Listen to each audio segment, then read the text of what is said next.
존재하는 현실을 왜곡하고 이대남의 분노를 정략적으로 이용하는 것일 뿐입니다. 이것을 과연 없앤다라는 것이 젠더 갈등에 대해서 과연 우리가 통합하고 이런 것을 책임 있게 대안을 제시하는 방법인가? 사실 정책 효과가 부족하다는 거하고 그 정책을 담당하는 그 기관이나 기구가 없어져야 된다고 하는 거하고는 별개인 것 같습니다.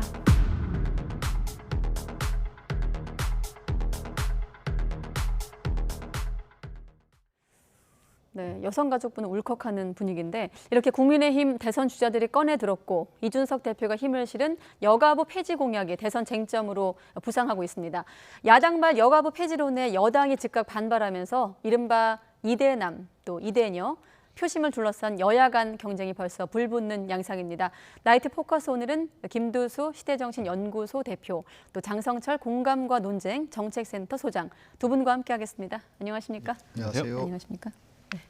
네, 앵커님 제가 어제 이렇게 방송을 보다가 네. 저 없을 때 막 제 얘기를 하셔가지고 네. 제가 상당히 좀 놀랐었습니다. 네, 안 그래도 여쭤보려고 했는데 사실 네. 어느 대목에 좀 여쭤봐야 되나 좀 고민하고 있었는데 어제 패널 두 분이 장 소장님은 여권 인사냐 야권 인사냐 좀 토론하시더라고요. 저는 정권 교체를 하지 않으면 나라가 더 망가질 것 같다라고 생각을 하고 있는 사람입니다. 네, 알겠습니다. 답이 됐죠? 저도 장 소장님과 좀 일주일 내내 방송하는 기분이 들 정도로 뉴스에 많이 등장하십니다. 자, 죄송합니다. 네, 야권 인사인 장 소장님께 먼저 여쭤볼게요. 자, 본격적인 얘기를 나누기 전에 사실 여성가족부가 좀 부침을 많이 겪었던 부서이긴 해요. 그렇습니다. 네, 거슬러 올라가면 2001년으로 시작을 하나요? 원래는 이제 97년도 대선 때 3당 그 대선 후보들이 모두 다 여성부를 만들겠다라는 공약을 내세웠어요. 예. 그래서 김대중 대통령께서 당선되시고 난 후에 98년도에 정무 이장관을 없애버리고 여성특별위원회를 구성했습니다. 네. 근데 그 당시에는 그냥 특별위원회라서 예산이나 인력이 상당히 부족했죠. 그래서 2001년도에 김대중 대통령께서 고용부의 여성주거 그리고 보건복지부의 가정폭력과 성폭력 관련된 문제를 네. 보건복지부로부터 이관을 받고 여성부를 창설하셨어요. 그래서 초대 여성부 장관이 한명숙 전 총리이시고요. 2005년도 노무현 정권 때 여성가족부로 이름을 변경했습니다. 네, 사실 여성가족부가 뭐 이름에도 들어 있습니다만 여성 문제뿐 아니라 청소년 또 다문화 가족 지원하는 문제를 좀 다루고 있는데 왜 이제 국민의힘 대선 주자들에서 이 문제가 좀 거론되는 건가요?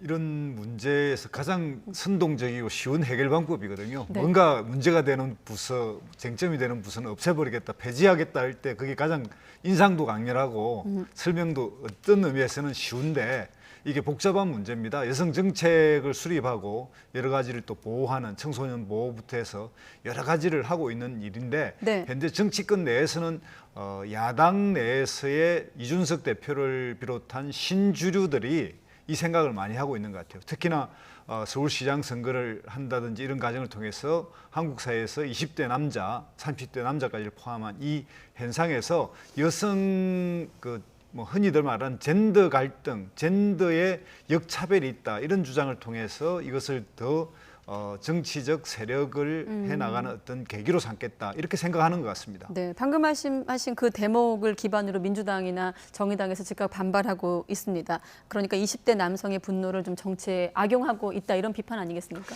그렇게 비판받을 소지가 많아요. 여성가족부를 없앤다 그러면 여성들이 화를 많이 낼 것 같아요. 그러면 본인들의 정책은 어느 곳에서 담당을 하느냐 네. 이런 식의 비판이 가능할 것 같습니다.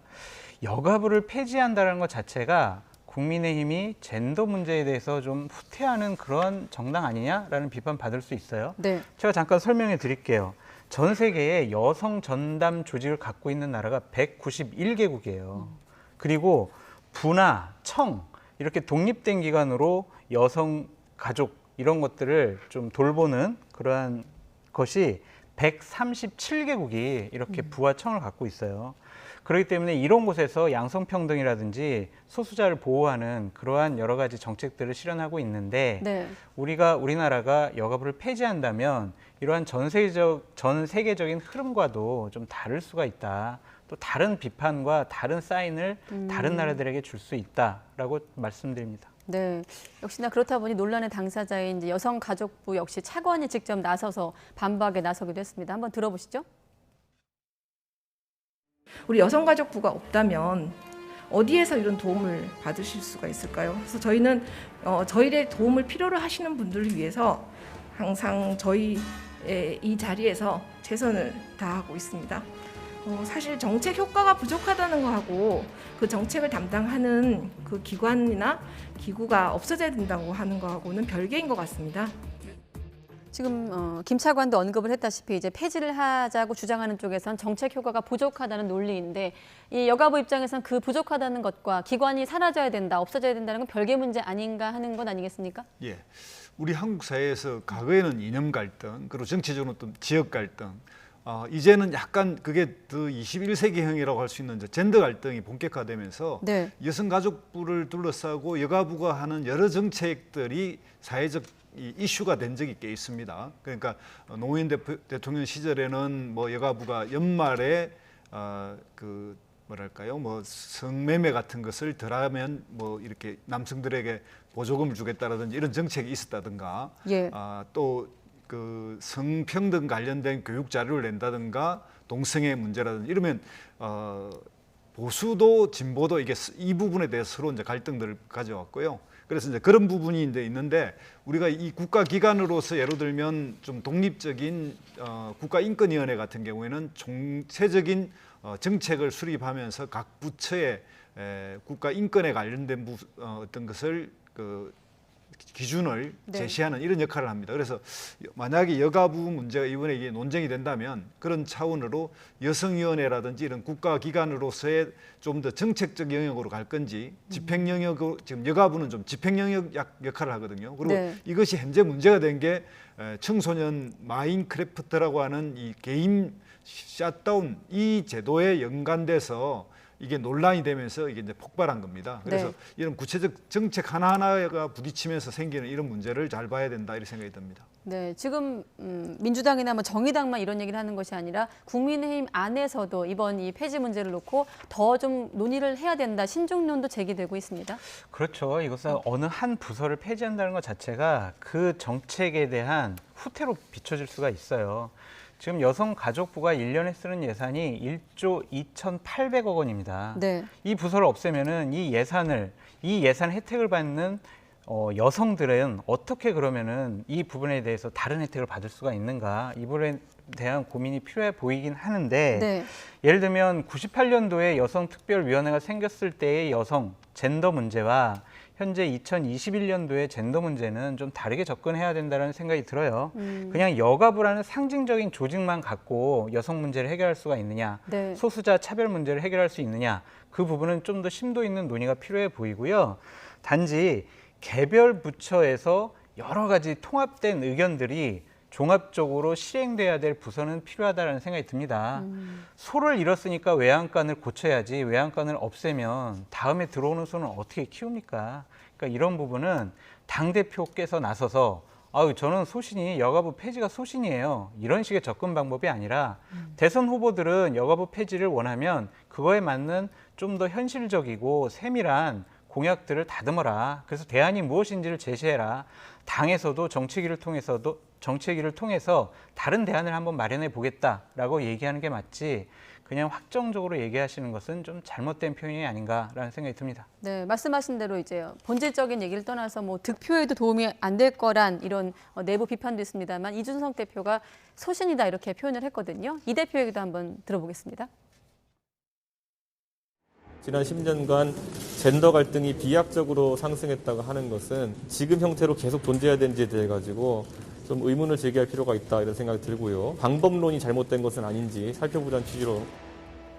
네, 그러니까 방법론이 잘못된 건 아닌지 살펴보자는 취지였다고 했습니다만 소신이라고 표현도 했습니다. 어떻습니까? 지금 대선을 앞두고 있는데 대선 국면에서 쟁점이 될지도 관심이고 또 공약으로 실현될까요? 네, 이준석 대표 입장에서 보면 성공 방정식이었거든요.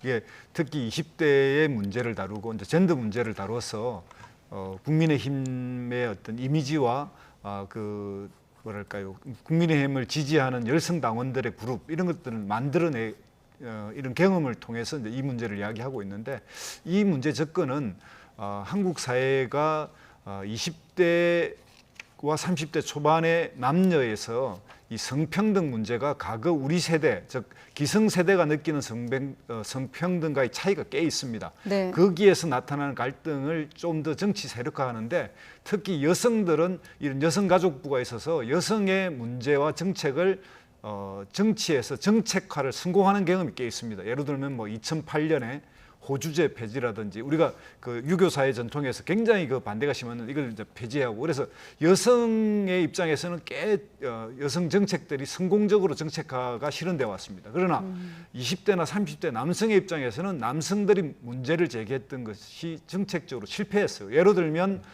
군 가산점 제도라든지 이런 남성들이 제기한 것이 정책적으로 정치 과정에서 성공한 게 아니라 오히려 실패해 왔기 때문에, 그런 측면에서 20대 남성이 오히려 역차별을 받고 있다라고 하는 이런 불만이 생긴 것 같고, 이것에 정치적으로는 이준석 대표가 훨씬 더 예민하게 포착해서 이걸 정치적 세력화의 동력으로 삼고 있지 않느냐, 이런 생각이 드는데 좀 조심해야 되지 않을까 생각이 듭니다. 네, 소장님은 대선 국면에서 어떻게 작용할 거라고 보십니까? 저 같은 의견이에요. 자칫 잘못하면 여성들에게, 아니 저 국민회의는 우리 여성들을 신경 쓰지 않는 집단이야, 우리 20, 30대가 얼마나 어려운 일을 많이 당하고 있는데, 성차별 당하고 성 여러 가지 피해를 많이 당하고 있는데 네. 여성가족부를 없애다니, 이러한 비판을 받을 소지가 있어요. 그러니까 이 부분은 되게 신중하게 접근을 해야 된다라고 다시 한번 말씀드립니다. 네,